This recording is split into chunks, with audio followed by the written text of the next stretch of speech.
Next Wave Gaming. What's up, everyone? Thanks for tuning in. This is the North American Week 5 SPL review from Next Wave Gaming. I'm here with Scotch737 and Crimson White. How you guys doing today? Good. Great, thank you. Awesome. Well, without anything holding us back, why don't we jump straight into Crimson's favorite part of this whole thing, which is the picks and bans. So go ahead and lead us off. Well, 13 Gods had a very high pick or ban rate, and the way I use that criteria is they had at least 4 picks or bans that were used. But only 3 Gods this week had 100% involvement, and those were Mercury, Apollo, and Geb. Okay. Not really surprising for any of them, but what I want to talk about is the rise of Bakasura.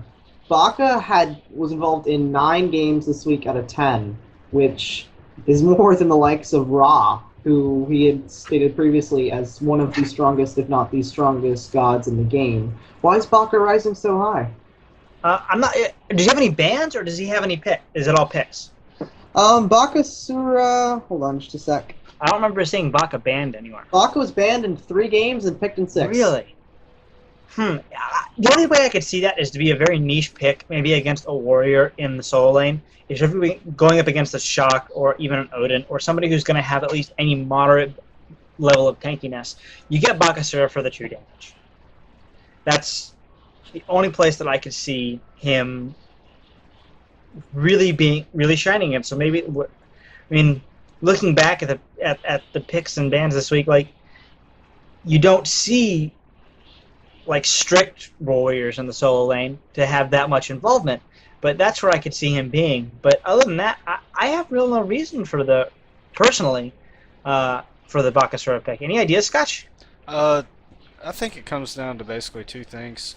You can invade the enemy's jungle pretty quick, and contrary to people's belief, he's actually safe.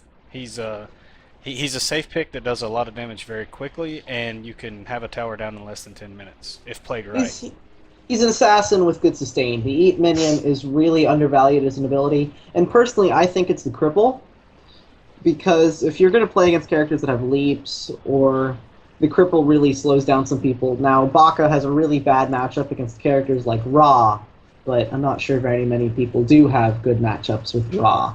But Bakasura really shone bright this week, and another god that really performed very well is Bacchus. He was involved in 9 games this week, only 1 less than Geb, and actually was involved in 2 more than Athena. Yeah. We're starting to see a return of Bacchus, very much so. Scott Gandhi's so happy about it. Yeah, he is. He is. And I'm sure Jeff Hindla's very happy about it, too. Jeff Hindla always loved his Bacchus. Yeah. Bacchus's ultimate has always been an undervalued ability. The drunk state... People don't normally blow their beads on drunk state for some reason. You can't really hit attacks, you can't hit autos. It's a very unique ability that does high damage as a support. Bacchus is one of those characters that can level 5 can get a kill almost on his own, which as a support, the only one I can other than that think of is Athena if she lands all of her abilities. But Bacchus, essentially, it's just the stun on the belch if he has enough on his drunk meter, and then the ultimate, and he can almost kill you himself. Yeah. Yeah, if you're anywhere close to 200 health, you're pretty much toast. I think the other reason you're starting to see the return of Bacchus is objective securing, which you saw Jeff the Sex Handler do so many times, so awesomely. But the belly flop, it knocks everybody up. Nobody's expecting. Well, I mean, they are expecting, but it's really hard to beads that, because it's really hard to get the timing down right. But yeah, we're starting to see a resurgence of him. Plus, a lot of people don't know his ult and his belch will actually do healing reduction. So. Really, I did not know that. That's especially with how strong healers, specifically Ra, but healers are in the meta. That's a very crucial ability. Another surprising development is that Nemesis was banned 6 times this week, but was never picked. But that's interesting, because if you look over it, I mean, I know this is the NA one, but across both regions, one of the things that I'm noticing across both is now that we have a rise of Nemesis and a fall and the sustainability of Geb. But even in EU, the supports are starting to fall off. But Nemesis also was played a lot. So she's coming back or coming to the forefront everywhere. Nemesis is, most time you see it, if you ban Zong, you can grab Nemesis or vice versa. Normally, if you grab Nemesis, you always grab Zong with her because she's just really hard counter to Zhang Kui. But I think, after seeing week 3, I think it was week 3 where we saw, Frostiak, I think, built the high crit Nemesis, instead of the cooldown into the more tankier Nemesis. But people start realizing that she does do a lot of damage very quickly, and she can really chase down low health targets. And any support in the area at any given point of the game, well, after you max her ult out, half their health is gone, and they have no protection. So they are no longer the support. They are just a big target for the whole team to focus down. And you take out the hog, now you can secure the objective. So right, I was gonna kind of lead into that. Is she provides some utility too, right? So we see one of two things happen with Nemesis. One, you'll get Fist of the Gods and you'll dash fist dash, which does damage, allows you to get your 1 off, your 2 off, as well as some auto attacks. Or 2, if you need it, you just put Hog 3 on her, and then you have 2 people who can secure objectives. If she dash, Hog, use Retribution, and then she's out. Speaking of, actually, Zhang Kui is one of the characters that really fell off the meta this week. I actually have a list of a couple that are really strong characters that did not see high picks or bans this week. Zhang Kui was banned once, but was not played in the entire NA SPL this week. Cirquet was banned twice and not played. Nuwa was never banned, but only picked twice. What's the deal with, I guess, these characters that we all know are super strong that aren't getting touched? The only thing I can see is they don't mesh well with the team that's been drafted already. So if you're got a team that's not going to interact well with Cirquet or Nuwa, not that they don't really have. I mean, they interact well with it, pretty much everybody, which is kind of confusing in that regard. But if for whatever reason you don't like the combos that would set you up with, that's what I could see. The reason being. I think we're starting to see the meta shift a little bit. People's playing around with some different ideas. I think Dignitas's first game this week, you saw 3 assassins. You're just starting to see, Baki. We already talked about him and his true damage, and his camp clear, and sustainability. But when I saw the first Dignitas game I was speaking of, when I seen them lock in Hunbats, I immediately thought it was going to be Shing solo and Hunbats because he's been doing it all the time in ranked and just destroying people with it. But Yes, yeah. it's another thing too that was kind of a mental thing. I'm pretty sure that Cog Prime saw that as okay, yeah, it's going to be Hunbats, and that's the reason that they picked what they picked in the solo lane. But I just think we're starting to see a shift in the meta, and you're going to start to see some rise and falls of gods. And if you ban Geb, there's really all it is then is how can we kill the team the quickest. So yeah. One more god I want to talk about before we talk about a couple of the unconventional picks is Freya.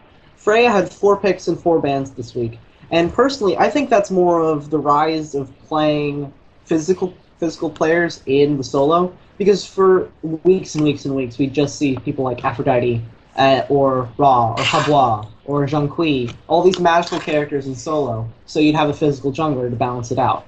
But since they're picking physical junglers, the rise of Freya in the jungle. And I think Freya was played once this week as an ADC as well. So Freya, if you can get to late game, full build Freya is the scariest thing in the game. That includes Mercury and Circuit. yeah, it's scary. So if you can get to late game, Freya's scaling is ridiculous. But that's the thing. You have to get to late game. If you're not playing her in the jungle, I'm not sure how well she has performed. I haven't kept up the stats on her, whether or not she's won when she was played in the ADC, but she's seeing some time there. Yeah. Did you watch Allied player on ADC? Oh my! I did, God. but I'm a big fan of Allied. for as statistically as he's not the strongest, but how he plays the game is something I really enjoy. Yeah, he's down in 4th place overall. He just needs to find out a way to farm better. But I mean, it's amazing. One game he's like nobody even mentions him, and then the next game he does what he did with Freya this week, which was just mind blowing. But yeah, I mean, just like I was saying, you're seeing a little bit of the meta shift. You're going to see some niche picks come in here and there, and the characters that can play just about any role is what you're seeing. I think it's basically that. I think it's basically that you're just trying to throw the enemy team off and pick some bans face. So picks and bans are done. Let's talk about the ADC role, and we'll do that first by just going over your weekly top players. First place this week, of course, Snoopy. Surprise, surprise. Snoopy lands first place this week with a score of 1868. Zatman, not far behind him, though, with 1754. And then we drop down significantly to Barracuda at 1359, Allied at 1257, Sam Sure Not 1071, and Astro scored at 1068. So Snoopy and Zatman really, really leading the pack with structure damage of 211 and 166.3 per minute each. Barracuda falling down to 88.3. And Sam Sure Not and Astro Squared obviously struggling as well. Astro Squared having no structure damage whatsoever as an ADC. For me, the story for this is more of the two teams that went undefeated this week have the two top players in ADC. I wonder why they went undefeated this week. Neither Snoopy nor Zatman lost a lane this week. I haven't seen Zatman lose lane since week 1. Yeah. I guess that Cog Prime game though, they weren't doing so hot in the duo lane. No, he wasn't straight losing lane. That Cog Prime big game until the Janus dropship ult. Yeah, Cog Prime had lost that game. Yep, they had lost it. They were 8,000 gold behind. With or without Dare to Care. And I give props for Cog, given the pauses. And I had a bunch of stuff on Twitter. People like pro teams shouldn't do that. I have been watching this sport since it was a thing, and I've seen it numerous times, and it's just it goes to good guys. Dig would have done the same thing for them, and I'm just happy to see the community be friendly because nobody wants to win a 5v4, Right. Yeah. Yeah, absolutely hats off to the COD guys, and hats off in the other way to the Dig guys for being able to pull that out. I mean, the play. You ruined it for me, by the way, Scotch. You know you did. No, I did not. I'm spectating Zatman, so I'm a minute ahead of the stream, of the Spike Game stream. You ruined it for me. Oh yeah, that's right. I'm sorry. Yeah, he texts me. That Janus mothership or dropship all or whatever you said. I was very happy. But hats off to them for being able to pull that out. Sorry about that. Yeah, he was it's like. It's really been Dig. The past 3 weeks, it's been Dig just pulled out games. Like there are some games where they dominated, and there are other games that, like the COG Prime game, which they pulled out. The COG Red game, which was a DQ, but that still counts as a win for them. Dignitas hasn't lost in 3 weeks. Oh, that COG Red game, they were going to lose that one too. I mean, they were going to lose that one, but they're also the only team to have handed COG Red a loss. This is COG true. Red has a player leading every single, spoilers alert, COG Red has a player leading every single category in the overall. And I think weekly, if I'm not mistaken. Yes, and weekly as well. If you're handing a juggernaut like that a loss, whether it's by DQ or not, and I you're think, doing something. Skilladon, we had him on last week. I think COG Prime's problem, and the reason Bear's scores are lower, is exactly what we were talking about. They have got to get aggressive again. They've got to get aggressive again. And you saw that in the Dig game, and they were winning that game, fair and square. But but playing the other teams, and especially their sister team, they can't pull the same stuff that they're pulling against Thirst and Fat Chucks against COG Red. That you've got to press every advantage. So, Barracuda's a great hunter. He's going to step it up. I know he is. So yeah, he'll be right back up there. And to speak a little bit about the overall scores, They are the exact same in the standings-wise. In the overall scores, they were in the weekly. Snoopy is at first place with 1,763. Zapman in second at 1,676. Bear is at third with 1,523. Allied at fourth with 1,463. Sam Shrew or Nah at fifth with 1,142. And Astro Squared at 1068. It's only week. All right, well, that covers ADC. Scott, you want to take us into the supports and take us through who's in first place and all that? So let's roll into supports here. Your overall scores here, we've got Eonic this week sitting at 1936. Dare to Cares at 1690. And Continentia coming in at 1659. And Auror at 1648. And that's it, right? We got Jeff Hinla sitting there at 1675 in that third place. And okay, Elper in last, but his last place is at 1608. Elper Chacho, if you saw the first game this past weekend, his taunts were on point. I don't think he missed a taunt once. I mean, they never got the follow-up, but Elper Chacho's last place score is 1608, which is a marked improvement over his previous weeks. It's just the depth in the supports in NA is kind of out of this world. I mean, not to harp on EU, but I do think the 4 best supports in the world play in NA. Oh, I agree with that. And yeah, I watched that game. Yeah, he did not miss a taunt. I think he had 2 5-man taunts that game. That was pretty ridiculous. It was absurd. Yeah. And you know, what was Incon's scores again this week? Incon's weekly score was at 1659, and actually there was a player this week who had more kills than Incon from support. You're kidding me. Alberto Chacho averaged 2.25. He was finishing a lot off with that Athena dash. So. He was. One of the things I wanted to kind of talk about real quick before we move on past support is that Eonic has absolutely secured that top place spot over Dare to Care. And Dare to Care had the first place slot from week 2 and on week 3, and Eonic has brought it up. However, Dare to Care, in his overall score, has not disappointed. Overall, your top players in support are going to be Eonic at 1928, Dare to Care at 1902, Jeff Hinla at 1809, Incon at 1697, Aurora at 1647, and Elbro Chacho at 1597. So a wide range from last place to first place, but a moderate range in between each player, which is nice to see, that it's not just massively swung away from one player. So I'm glad to see that in the support role. And Eonic's having over 1900 score, but so is Dare to Care. And right. Jeff Hinla is above 1800, and there isn't a support player in EU that's above 1800. Exactly. Incontinentia is almost at 1700, which would be tops, if not, I think, second place in EU right now. So just hats off to all the support players in NA. Absolutely. I mean, even we see Aurora, and I mentioned this in the spoilers for the article a little bit. I mentioned this in the article. Aurora and Elbert Chacho receive target bans almost every game. Yep. They ban Aurora's Fenrir almost every time they play him, and you ban Elbert Chacho's Ares almost every time you play them. Yep. So it's not really more of they're taking a shot at your god pool. They're just saying, hey, we don't know how to deal with this, so we have to ban it out. I mean, I don't know if there's a higher form of flattery than banning out someone's top god.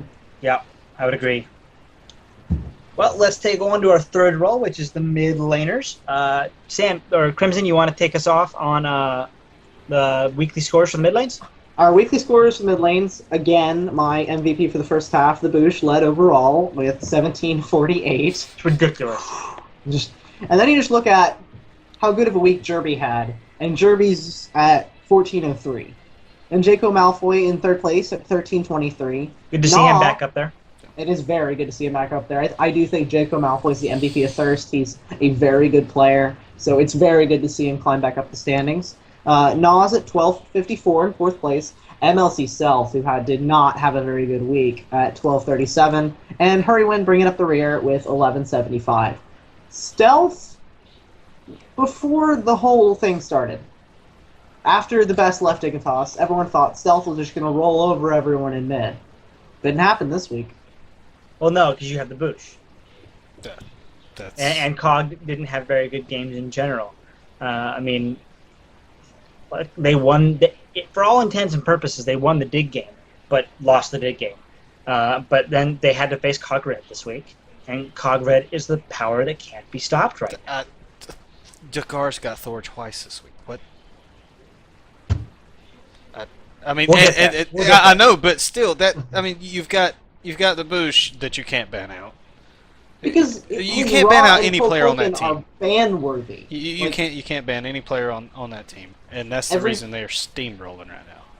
Every player on that team is a ban-worthy god. For me, it's Snoopy's Rom, it's Eonix Geb, it's Degar's Thor, which honestly, that's probably the worst thing you could give on the entire team. And then the Boosh is Kukulkan, or the Boosh is Ra, and then Divios is Janus, or Divios is Tyr, or Divios is anyone. Basically. Divios. Yeah. Ben Divios. But back to mid. The Boosh is... He's killing it, and he's not dying. He's literally killing it.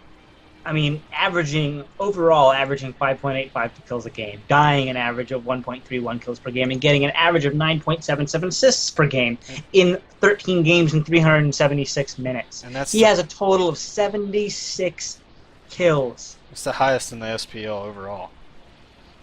In ARU. Yeah. There's a reason for that. He's had 2 games of 11 plus kills. He constantly knows where to go, where he's at, where his team's at, where he needs to do. So, yep. Well, if we look at him overall, the Boosh does take first place at 16-11. But NLC Stealth clings on to his second place spot at 14-10. That much. And he's got it by at least 50. He's got it by 50. 54 pointers, 46 points, something like that. Anyway, I'm bad at math. Jerby is in third. It's 1364 overall. And then Jaco Malfoy coming up in fourth, bringing it up a little bit at 1317. Nah at 1300, and Poor Heroine lagging behind at 1226. Everybody from the Chunks and everybody from Thirst has to step it up a bit, and Jaco has done so. We just need to see if the rest can follow up with that. I agree. So let's head over to the Solo Island for a little bit and talk about our weekly scores from there. Divios led all people again. Divios. Surprisingly. Divios. He had a score of 17-34. And Omega, who actually stepped it up this week, which I've been waiting for a long time, went to 15-33. Kiki at 15-26. Cyclone Spin did pretty well this week at 14-23. Shing did not have the greatest of weeks at 14-22. And Fusion OP had 13-18, despite the fact he was the only Thirst player to head a tower this week. He still was the lowest of all solo laners. And now, Divios. Back to Divios. Divios. Holy crap. Can this guy be stopped? No. So. It's a very easy answer. Can anybody do anything to stop Divios? Game Hunter? Zalia? Zalia, maybe. Maybe. But then you're going to get but here's the problem with that. Then you're going to get a rotation from Degars. Yeah. If you give him Thor, then you're really in trouble. But Thor, like you're in trouble there. But I don't care if you give him Thor. I don't care if you give him Freya. I don't care if you give him Loki. I don't care if you give him Hlimbots. It's Degars, which we'll get to in a minute. But Divios, holy crap, man! His god pool is so deep. Is the biggest thing. If you give him someone like a Bakasura, then he's gonna have your tower down in 10 minutes. I mean, 1588, 1800, 2065. And I cut you off, so go ahead and continue. Sorry. You're good. I mean, just you can't. There aren't safe gods to give Divios. I mean, I honestly think he could play Geb solo and he'd still win lane. I remember Geb release, Geb jungle. I missed Geb release Geb. That was fun. Right. Anyway, Kiki actually something I want to mention. He's not leading in tower damage, which is really surprising for me, especially since he's always been known as a split pusher. What he is leading in is healing. So I'm calling him Kiki the White Mage from now until the end of time. Kiki the White Mage. Okay, well, Kiki, you have a new nickname. Congratulations. But Shane did not really have a great week, and it's really surprising for me, considering how well Team Dignitas did. He had an average week. Yeah. But even for he got kind of shut down in the in the Cog Prime game. I don't know if anybody watched that. The first 3 minutes of that game, I was like, well, this is GG. But yeah, but I mean, even for him, he averages his overall score, which we'll get to in a minute, is 1597. 1422 is a significant decrease from his averages, and Yeah. he wasn't playing chop. this is true. I mean, week 3 he had a 1472. So he's 1472 is not a score to shake your head at in a solo lane. It's right around where you should be at top level play, and then you're gonna have breakout weeks, which he had in week 2, and then you're gonna be Divios, where every week is a breakout week. And, but you know, the solo laners that's right around that score, they're still doing their job, even though they might not have the greatest of weeks. You know, Shing in particular that I can think of, he was causing rotations to his lane, even though they weren't winning in some of them. But you know, if you're pulling the jungler to that side of the map, you know that frees up Duo to do what they do, and mid lane can do what he does. So And despite how well Divios played this week, and I 100%, I will never done play Divios ever. Don't get me wrong. The best play of anyone this week was Cyclone Spin on Naja. oh yeah, He went Oh, yeah. 9-1-8. yeah, He just wow, good on him. Cyclone Spin, who he was in 4th place this week, which it's not fantastic in his overall, but that one game, having watched the chunks play, I don't think I've ever seen Naja play that well. I mean, I don't think he missed one Universe Rings toss, and if you know Naja players, most of them use their sash to hit their ult. He was just ulting and using the sash to secure other kills when his ult was on cooldown. Cyclone Spin played very, very well this week. And let's move over to the jungle for a little bit, and then we're going to talk about predictions. So, unsurprisingly, Thorgars led all players because he got Thor twice. I mean, it's in his name. I mean, no one calls him Dagars. We all call him Thorgars. He had a weekly score of 1897, and then Weekend of Snipe, who himself is doing pretty well, as I predicted. I'll take the predictions that I actually did well. Yeah, let's talk. You want to talk about week 1 predictions? Let's talk about week 2 predictions. How about week 3 predictions? How about week 4 predictions? They were not better. Week 4 is a bye week, so you don't get those. Those don't count. I know.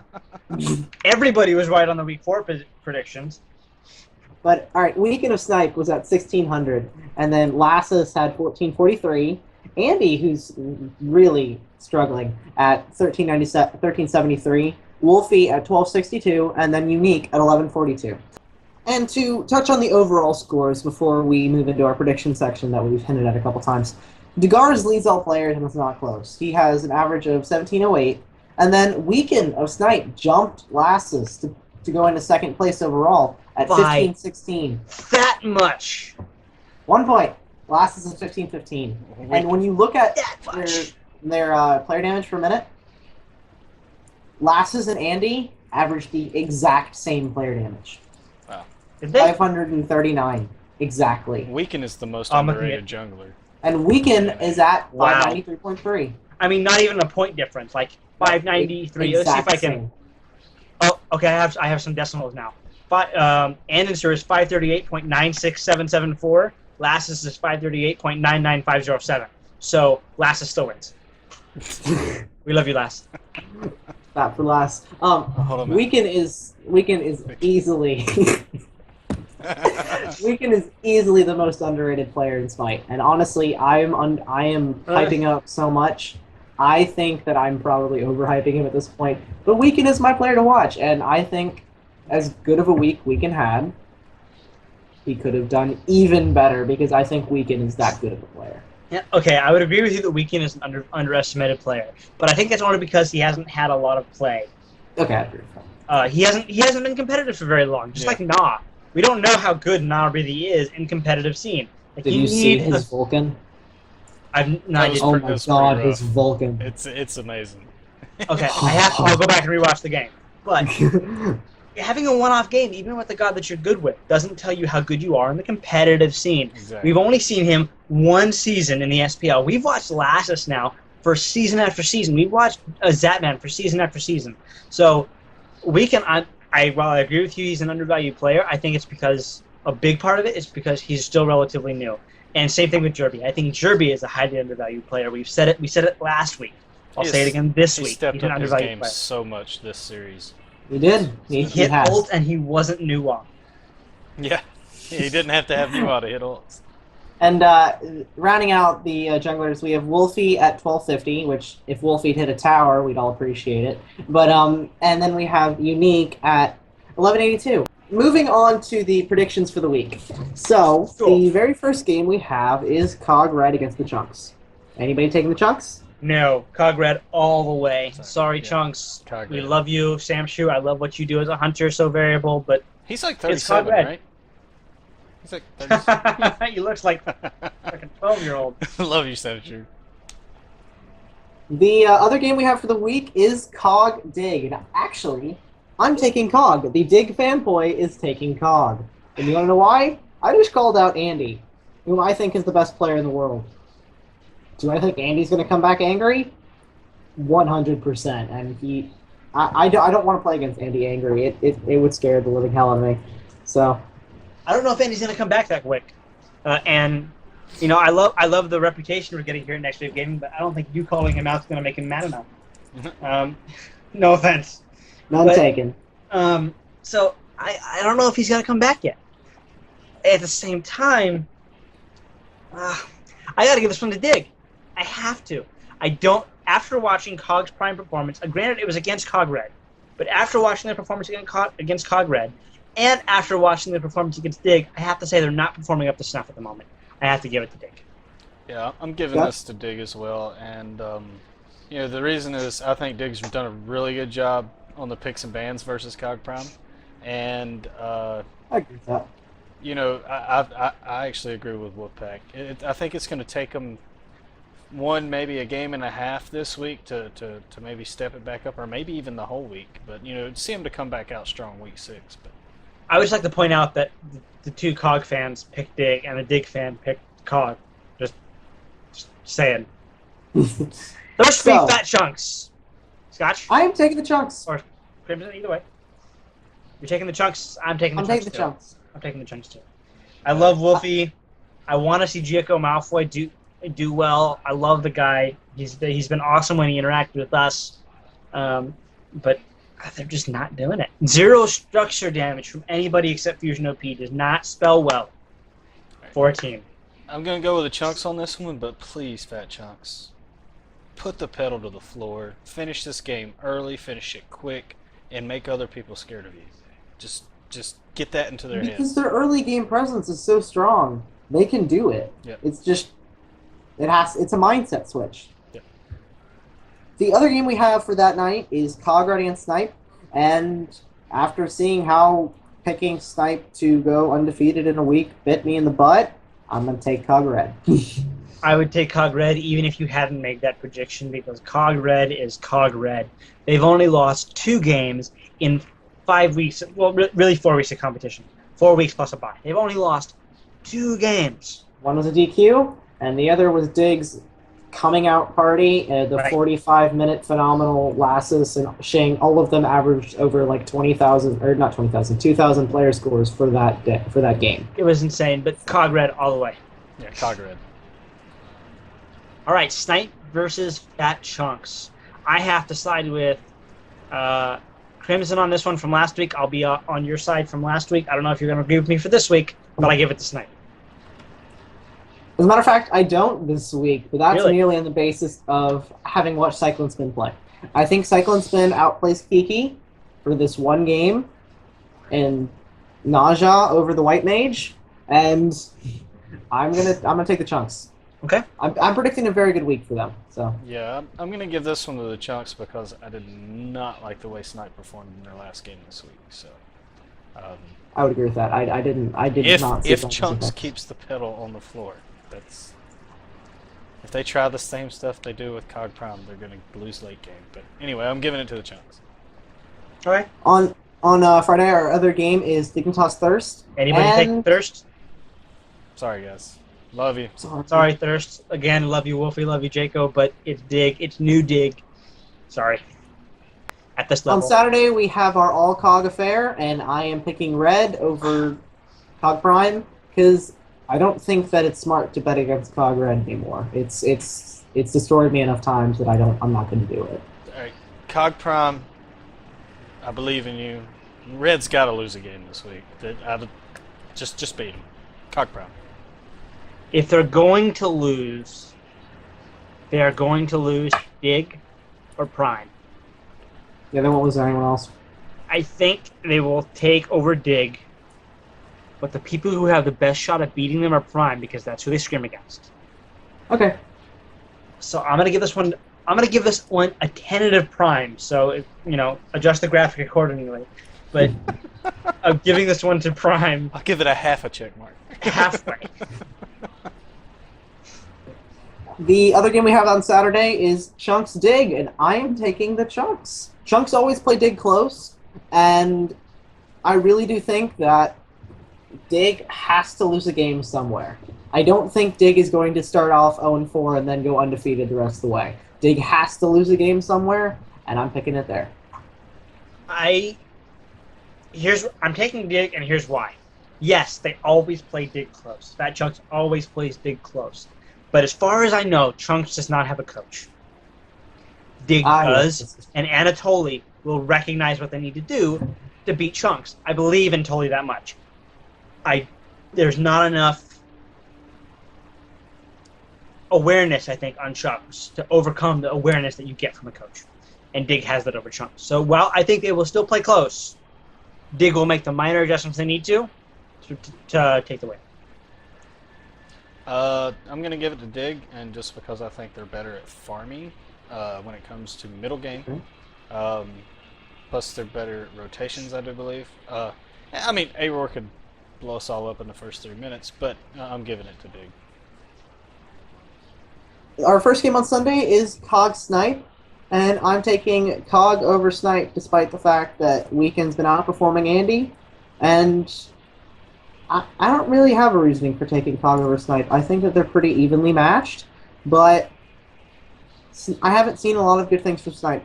Even though they went even this past week and Cog went 1-3, Snipe hasn't. Even though I had a lot of faith in them last week, coming out of the bye, I expected a lot more out of them, and they haven't shown it to me.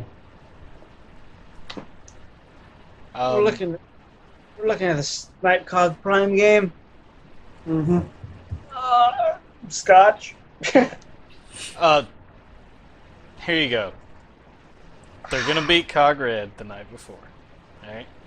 So Prime's going to be, pretty tired after Barracuda's going to carry him to a victory. And I think... There ain't no pressure. I think, Recognize Me Senpai, Allied, #Allied, is going to come out with something unconventional, probably like a Frey, and beat Cog Prime on Sunday. Taking Snipe on that one. I'm sorry.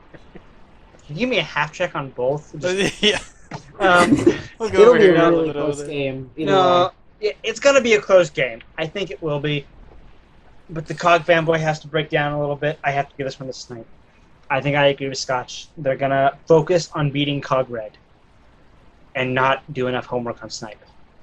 I mean, because they have 24 hours in between beating Cog Red to beat Snipe. And while they played Snipe over and over and over and over again, I think they lose. And our last game is going to be a slaughter. I'm giving it to Thirst. You're kidding me, really? Who is No, it? I'm giving it to Thirst. Who is it? Thirst Cog It's Red. Cog Red Thirst. I'm giving it to Thirst. I Wolfie, really Wolfie love and Jaco Wolfie there. have a breakout game. Do this for me, and I will love you forever. I'll love you for any words. I will love you forever anyway. But I give this one to Thirst. Thirst cannot leave this 1-19. They have to get a win somewhere.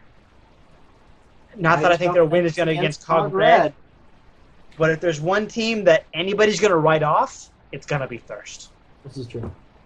And if Thirst can get the pick ban phase right, win early game, and hit an objective for all the gods.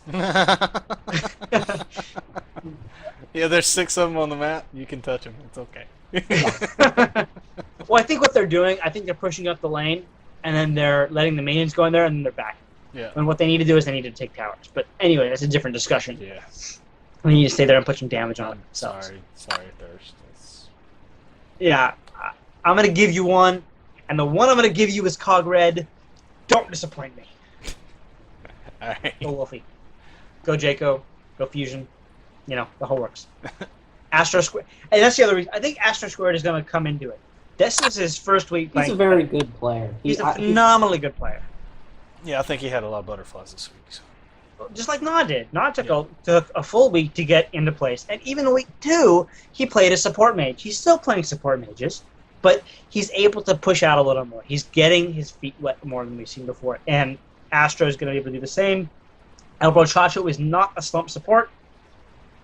If they can win their lane and do it early, they have a shot. Oh, That's it. if just in case your team is winning and you're taking a middle Phoenix and looking to take the right Phoenix and you don't see the enemy team and they have Giannis, Back. might want to check a Titan. Yeah. All right, well, Sam, Crimson, do you want to close us out this week? Or I would love to close this out this week. Thank you for watching this video on Next Wave Gaming. Please go and follow us on Twitter. Watch our Smite streams. If I'm on stream, I'm probably feeding. But Cole May is our main streamer, and he is a very, very good player. Yep. And we really enjoy all the attention we get from this. We love every member of the Smite community. And even though we bashed a couple of pro players, we really do appreciate everything they're doing for us. absolutely. So- Love you all. We support you all. Yeah, And Thank everything you. you all. Thank you for watching this video, and we'll see you all next time. Take care, guys. See ya. Unfortunately, Dernikir has not made it back in, and the ball is definitely in Cog's court as they go into their power play. Oh, well, look at this here. We're starting to see a little bit of grouping here on the left side. On the right side, though, Cog just pushing straight down. It looks like Shing's the only one who's in any kind of position to kind of rotate back, and no one kind of in any kind of hurry here. Are they? What's happening? I have no idea. We got 3 Phoenixes. Okay. Oh my god, they're going for the Oh, dropship. no way! They're going for the dropship. They don't even realize it. They have enough. Oh my. Oh my god, they're actually going to be No, able to no, pull no, this no, out. no. Down goes the No. Titan. Meanwhile, they're not even looking at it. I am a monster doing some damage. Order Titan doesn't do it. And just like that, Dignitas pull out the top foolery. 5 on